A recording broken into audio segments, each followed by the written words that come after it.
কালা হীরাকুদ থেকে কালা হীরাকুদ থেকে জাকের গোল যেখানে গোলবদ্ধ ভাবে বসে, যেমন আমরা বসে গোলবদ্ধ ভাবে বসে যেখানে আল্লাহর জিকির করবে, তোমরা মনে রেখো ওই মাহফিলটাই হবে দুনিয়ার বুকে বেহেশতে বাগান, যেমন আজকে আমাদের বেহেশতে বাগান।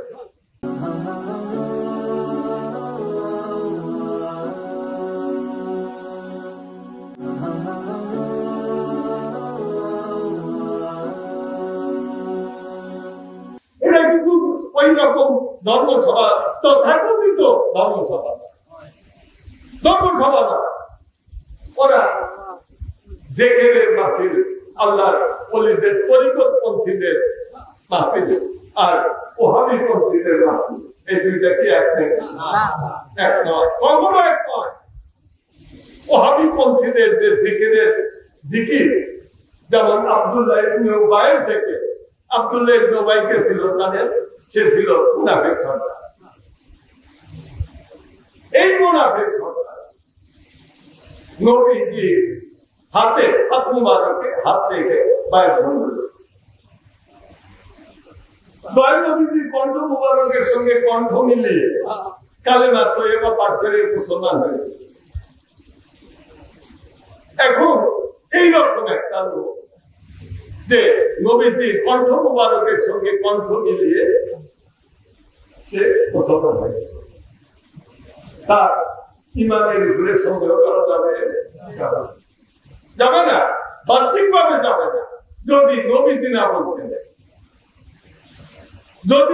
না বলতে, যদি আল্লাহ পাক তাকে নির্দেশ করে কোরআনের আয়াত তাফসীর না এগুলো হবে,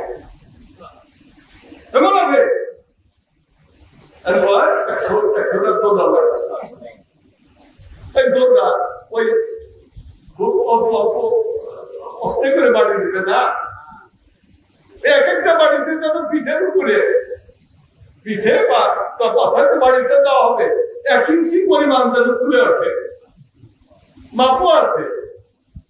সুতরাং কোরআনের নির্দেশ দেওয়া হয়েছে এই যে মুনাফিকরা আব্দুল্লাহ ইবনে উবাই তোমরা 100টা দৌড়া লাগাও, কারণ আম্মা জান আয়েশা চরিত্রের উপরে মিথ্যা অপবাদ দিয়েছে। এই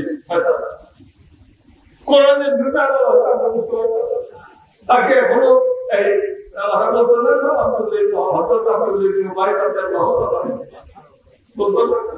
যেমন এদিকে বলতে চায় না, হযরত ইয়াজিদ বলতে চায় ইয়াজিদ তো কাফের,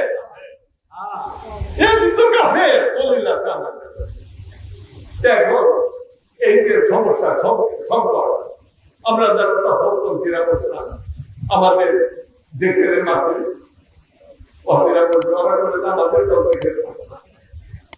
ওরাও আমরা তো দেখে, কারণ নবীজি বলছেন যে জিকিরের সংজ্ঞা দিচ্ছেন, ডেফিনেশন অফ জিকির, জিকিরের ডেফিনেশনটা, জিকিরের সংজ্ঞাটা, জিকির কি এটা যদি নবীজি না বলতেন তাহলে তো আমরা বুঝতাম না। নবীজি বলছেন যে জিকির আছে, জিকির মানে স্মরণ, আল্লাহকে স্মরণ করো। এখন কিভাবে কোন জিকিরটা শ্রেষ্ঠ, সর্বশ্রেষ্ঠ করবে নবীজিকে জিজ্ঞাসা করা হইল। নবীজি বললেন আফজালুল জিকির তেলাওয়াতুল কোরআন, আফজালুল জিকির তেলাওয়াতুল কোরআন, কোরআন তেলাওয়াত করাই আফজাল জিকির। আফজালুল জিকির লা ইলাহা ইল্লাল্লাহ, আফজালুল জিকিরটা হচ্ছে লা ইলাহা ইল্লাল্লাহ নাফিয়ার পাঠের জিকির। লা ইলাহা ইল্লাল্লাহ জিকিরটাকে তরিকতের ভাষায় কি বলা হয়? নাফিয়ার পাঠের জিকির। লা ইলাহা ইল্লাল্লাহ, লা ইলাহা ইল্লাল্লাহ, লা ইলাহা ইল্লাল্লাহ, এই যে লা ইলাহা ইল্লাল্লাহ জিকির, এটা কি বলা হয়? নাফিয়ার পাঠের জিকির। আমার খাজা বাবা এনায়েতপুরী, আমার দাদা বাবা, তিনি তিনি তাসাউফের যে শিক্ষা, আমি বলি যে 2 জন মুজাদ্দিদ প্রথম 19 শতাব্দীর মুজাদ্দিদ খাজা বাবা এনায়েতপুরী, তিনি যদি এই বাংলাদেশে না আসতেন তাহলে আমরা অন্ধকারে নিমন্ত্রিত বাঙালি। অতবার আসলে তার দ্বিতীয় সাহিত্য খাজা বাবা সম্পর্ক,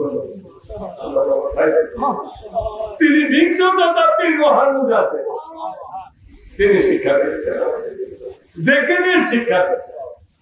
খাজা জেকেরের শিক্ষা দিয়েছেন। বাবা তোমরা 2 কিসিমের জেকের শিখবো। প্রথমে এত জেকেরের অনেক বিস্তৃত আছে, অনেক শিক্ষার বিষয় আছে, জেকের তোমরা করবে।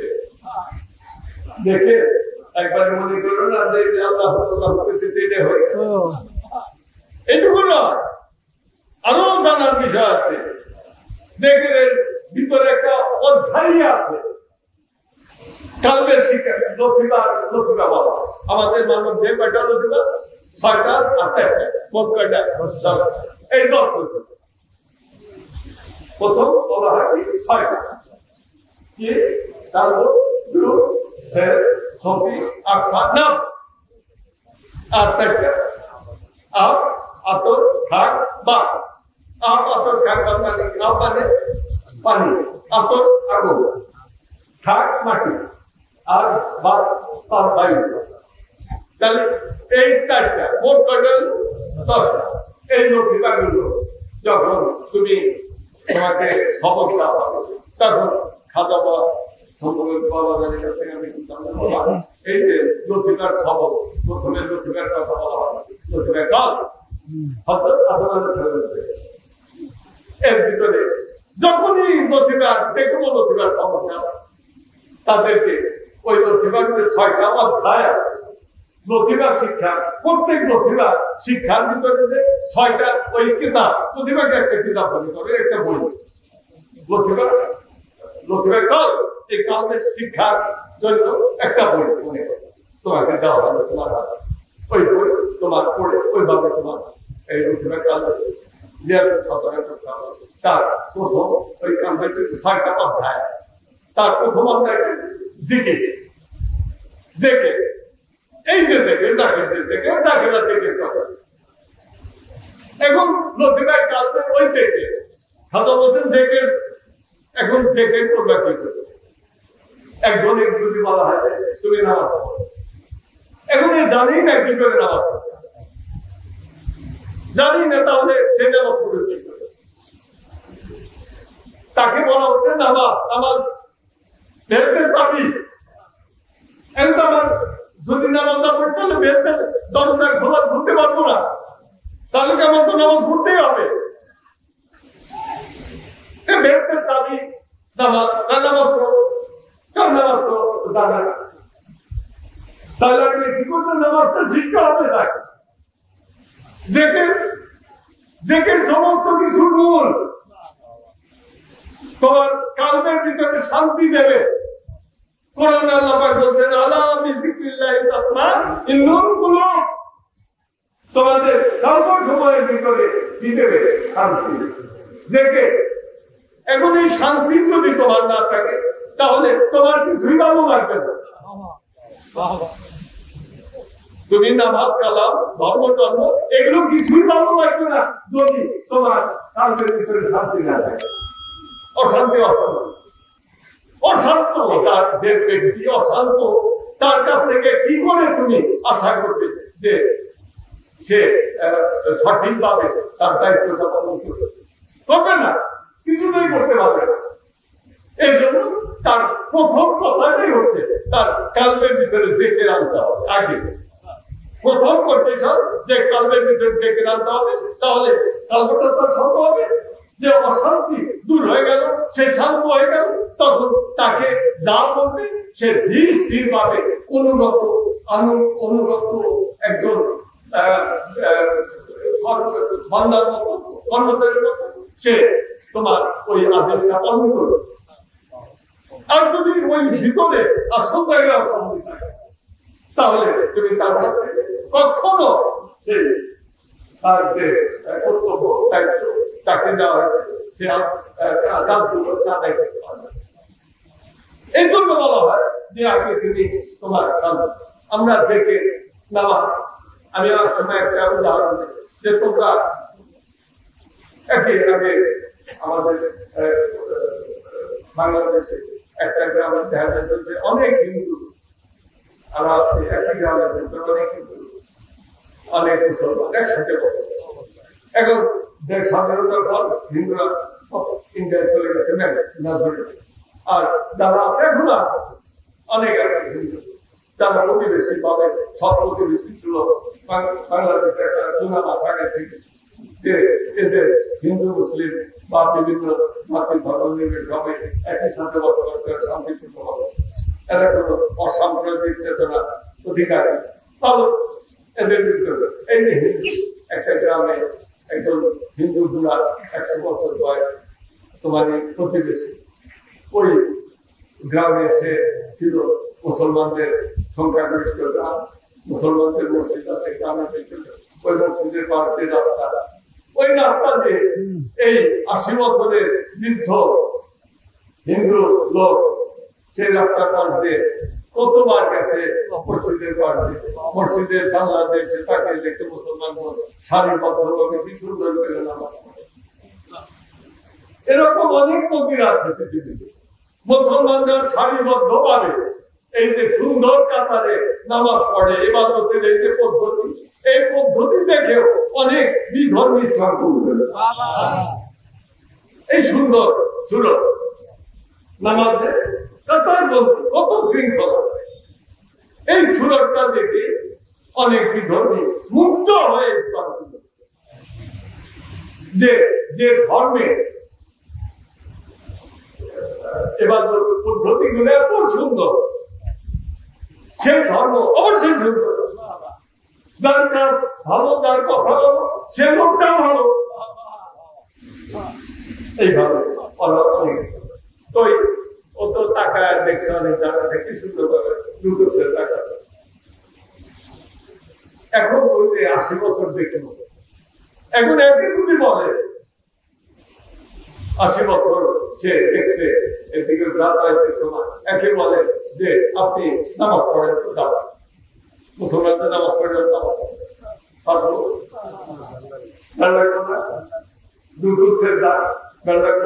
আগে দেখুন, আগে তাহলে আগে শিখতে হবে, আগে শিখতে হবে। এই জন্য আমি বলি যে ওহাবীদের সাথে আমাদের পার্থক্য আছে, অনেক পার্থক্য নাই। আমরা যখন বলতেছি যে দেখে পার্থক্যটা, আমরা যখন বলি যে নামাজ কিভাবে পড়তে হবে, ওরা বলে নামাজ কিভাবে পড়তে হবে ওরা শিখাতে, আমরা শিখাতে নামাজ কিভাবে পড়তে হবে শিখাতে। আমরা বলি যে আহমদী সুরতে নামাজ পড়তে, আহমদী সুরত। আর এই কথা শুনে ওরা তালেবান চলে যাবে যে এবাদতের ভিতরে আবার আহমদ দয়ালুর নামাজ এটা তো সেরে হয়ে গেছে। দেখেন এই এদের সাথে আমাদের একই সাথে একই জামাতে মুসলমান দুই রকম, দুই মেরুর। আমরা বলি আহমদী সুরতে নামাজ হবে, ওরা কই আহমদ শব্দটা নামাজের ভিতরে আনতে তো সেরে হয়ে গেল, নামাজের ভিতরে আহমদ থাকবে কেন, আহমদের কথা থাকবে কেন নামাজের ভিতরে? এটার ভিতরে ওদের শয়তানি একটা বুঝ শয়তান আগে দিয়ে দিচ্ছে না, শয়তানি বুঝ। এই জন্য এই কথাগুলো তারা বলে আমাদের সুরত আমরা নামাজ পড়ার কথা বলি কেন? আমরা এই জন্য বলি যে আহমদ এটা দয়ালুজির জন্মগ্রহণের আগে আল্লাহ পাক আরশের ভিতরে তার পবিত্র নাম আহমদটা লিখে রেখেছিল এবং মোহাম্মদ শব্দটা সেই কালেমা তাইয়্যিবার ভিতরে লিখে আরশের গায়ে আরশের পায়ের সঙ্গে ঝুলিয়ে রাখা হয়েছে। লা ইলাহা ইল্লাল্লাহ মুহাম্মাদুর রাসূলুল্লাহ এটা লিখে ঝুলিয়ে রাখা হয়েছে। সুতরাং আল্লাহর মনোনীত নাম মুবারক। আহমদ শব্দের অর্থ কি? আহমদ শব্দের অর্থ পরম প্রশংসিত ব্যক্তি। আমার দয়াল নবীজি তিনি তো পরম প্রশংসিত ব্যক্তি। তার প্রশংসা শুধু পৃথিবীর মানুষেরা করে না, ফেরেশতারা করে না, স্বয়ং আল্লাহ করে না। সুতরাং তার উপরে প্রশংসিত ব্যক্তি আর কে হতে না, তিনি আহমদ। সেই আহমদ শব্দটা আলেফ হা মিম দাল এই চারটে আলাদা। এই দেখেন কিভাবে আল্লাহ পাক মানে আগের থেকে সাজানো নামাজ আল্লাহ পাক কি দেবেন, নামাজ কিভাবে পড়া হবে।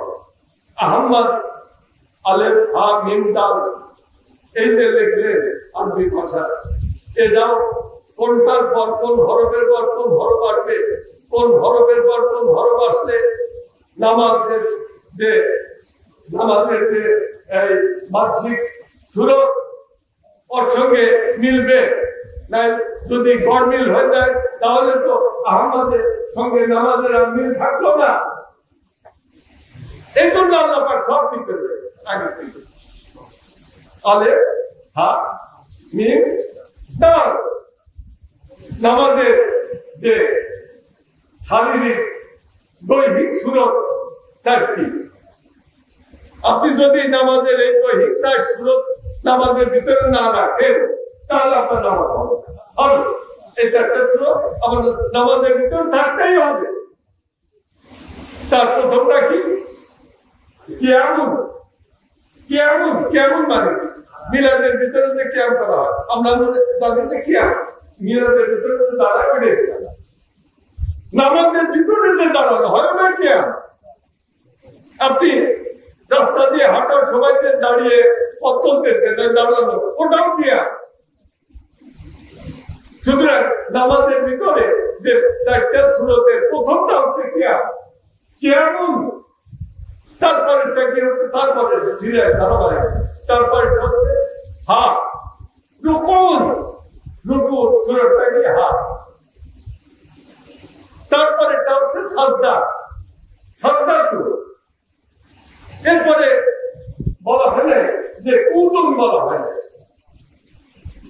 সিরিয়া আলে আহমদের আলে কেমন রুকুন, রুকুর অবস্থাটা হচ্ছে হা আলেফ হা গেল। এরপরে হচ্ছে সাজদা, বসার কথা বলা হয় না। এরপরে সাজদা, সাজদাটা হচ্ছে মিম, মিমের ছিল। আর এরপরে সেজদা থেকে উঠে বসা লাগে, সেজদা থেকে উঠে আপনি দাঁড়ায় করবেন না, আপনাকে বসতে হবে। ওই বসার শুরু করতে এই আহমদের শুরু হতে না। এখন সমস্যা যেমন ইমাম শাফি রাহমাতুল্লাহ তিনি বলছেন, যেটা আমাদের ফতোয়া স্বামীকে তবে ভিতরে লেখা। এই ফতোয়া স্বামীর ভিতরে যদি এই ইমাম শাফি রাহমাতুল্লাহ এই কথাটা না থাকতো তাহলে ওহাবীরা বলতো যে এটা জাল। কিন্তু যেহেতু ইমাম শাফি রাহমাতুল্লাহ ওই কথাটা ফতোয়া স্বামীকে তবে ভিতরে লেখা, এজন্য আর বলতে পারে না। ইমাম শাফি রাহমাতুল্লাহ তিনি বলেছেন যে ইয়া আহলে বাইত রাসূলুল্লাহ সাল্লাল্লাহু আলাইহি ওয়াসাল্লাম হুকুকুম হাকুম মিনাল্লাহি বিকুরআনি আনজালাহু, যে আহলে বাইত রাসূলুল্লাহ সাল্লাল্লাহু আলাইহি ওয়াসাল্লাম আপনাদেরকে মহব্বত করা কে আল্লাহ পাক কোরআনের ভিতরে আয়াত নাযিল করে ফরজ করে দিয়েছেন। কুল্লা সালাতুন আলাইহি আযরান ইল্লাল মাউত, মাউত আযাবিল কুরবা। কোরআন যেখানে আল্লাহ পাক বলেন, হে আমার হাবিব আপনি মানুষকে বলেন, মুসলমানদেরকে বলেন কুল্লা সালাতুন আলাইহি আযরান ইল্লাল মাউত আযাবিল কুরবা। তো তোমাদের প্রতি আমি যে কোরআনের দায়িত্ব পালন করলাম, আল্লাহ আসমানি কিতাবের যে ভার, আবার নবীজি হাদিস শরীফের ভিতরে উল্লেখ করেছেন যে এই কোরআনের ভিতরে আছে যে কোরআন যদি পাহাড়ের উপরে নাযিল হতো তাহলে ওই পাহাড় ধূলিসাৎ হয়ে যেত। কোরআনের ভারে। এই কোরআন যদি সমুদ্রের মধ্যে নাজিল হতো, সমুদ্রের পানি শুকিয়ে যেত। এত ভার, এই ভার বোঝাটা বহন করেছেন আমাদের তিনি আমাদের মুক্তির জন্য এই ভার বহন করেছেন।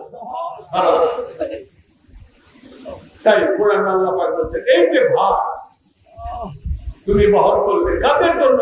মানুষের মুক্তির জন্য।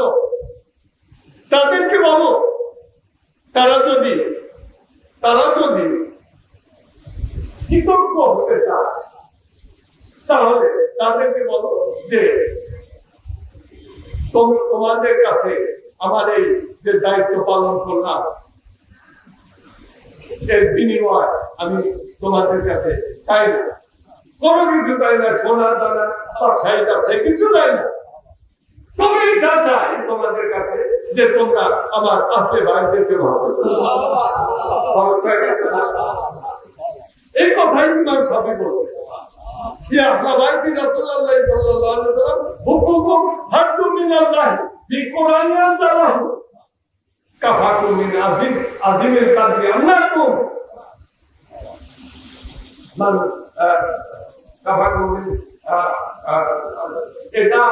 এটা আপনাদের যে শ্রেষ্ঠত্ব, এটা একটু বললেই যথেষ্ট হয়ে যায়।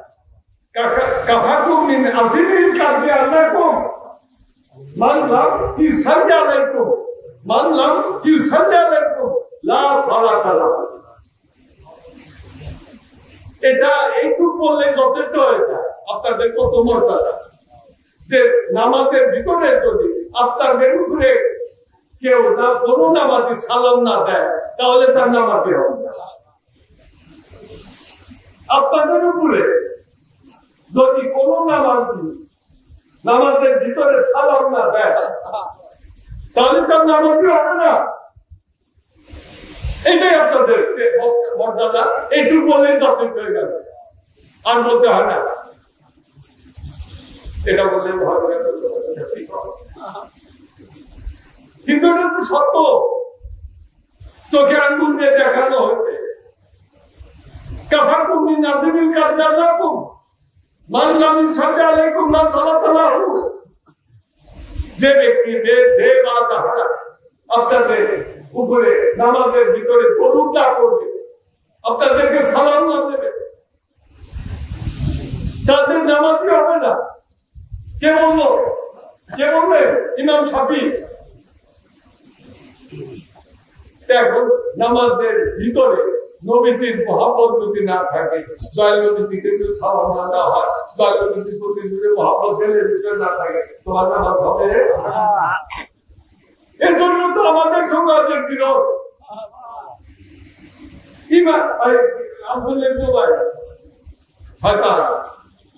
তাকে চেনা যায়, চিনব কিনা চেনা, সে তো নামাজ পড়ে,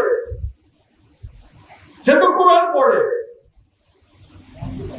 তার দল আলহামদুলিল্লাহ 2000 লোকের সরকার কোন নাকি একটা গ্রামের মতো করে অর্ধেক তো 240 মতো পড়ে, তাই না? এত লাগে না, এত লাগে। আর ওই আব্দুল্লাহ একবার তলোয়ার ধারে 2000 তার অনুসার, তাহলে কত বড় সরকার। সেই আব্দুল্লাহ ভাই নবীজি যখন মদিনার ছেড়ে আসলে তখন দল নিয়ে আমি দেখতেছি মদিনার শরীফে আপা বলে পালাইছে, আপনার কাছে তারা কাছে আমার এগুলো দেখে বিগড়ে হয়েছে ইসলাম। তখন আশেপাশে তারা মদিনার আসে, তারা তো জানে 2000 লোকের সর্দার, এত বড় সর্দার ব্যক্তি, সেই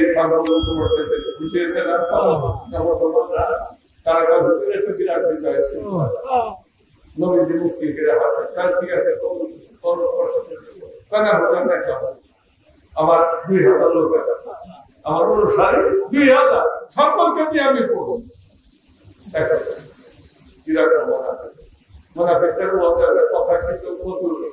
কথা বলুন না, 2000 লোক ইসলাম কবুল করবো, কত ভালো না, সেই